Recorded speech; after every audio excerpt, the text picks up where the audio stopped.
Hey guys, it's James. Welcome back to another edition of Dust Daily Useless Sports Trivia.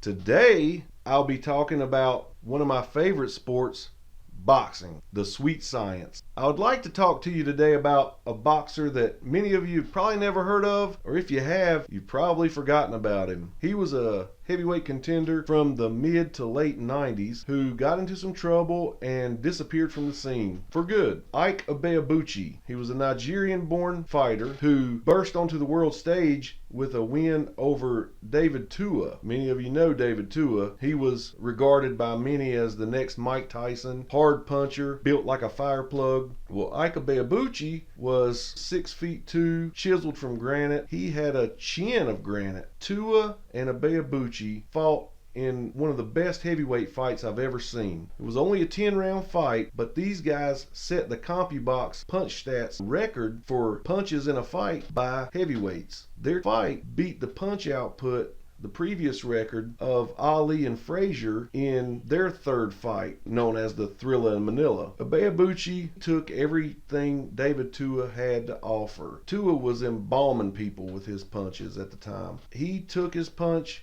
gave his punches back, and shocked the world. Didn't shock himself or people in the know. He really did shock me, and I watched the fight when it happened. After that fight, when everybody was like, whoa, who is this big African guy? He might go somewhere. What does he do? He fights another great heavyweight who ended up being a heavyweight champ of the world, Byrd. Byrd was known for his defense that was like Roy Jones Jr., Pernell Whitaker type defense. You might say Mayweather, but he was a heavyweight. So he made all these big, bulky, strong heavyweights look really bad while he was pity-patting his way to victory. Ibeabuchi got through the defense, pinned him against the ropes, and literally knocked him silly.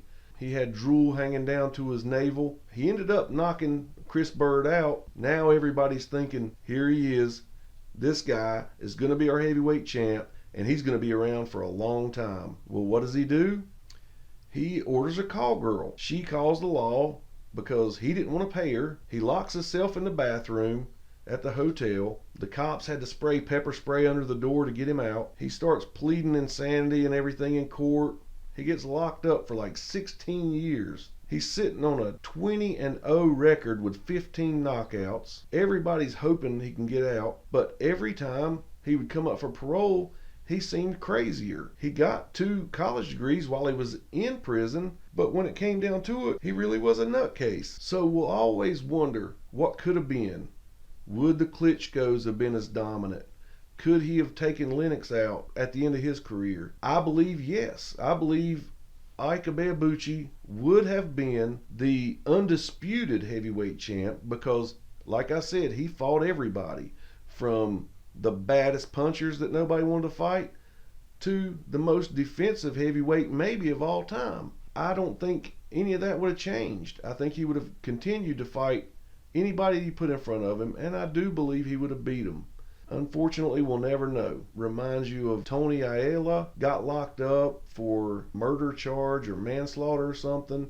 He was locked away for years and years and years. Everybody was always speculating how he would have done. Well, what does he do? He gets out. He gets right back in the limelight, takes some fights, goes right back to prison. Sometimes those guys need to just fade away and never be heard from again. But it's always fun to look back at them. If you get a chance, go do your research, do yourself a favor, pull up YouTube and watch the Ike Ibeabuchi David Tua fight. You won't be disappointed. Until next time, take it easy. Go to my YouTube channel, like it. I'll be putting many more videos on. Hope you enjoy them. Take them easy.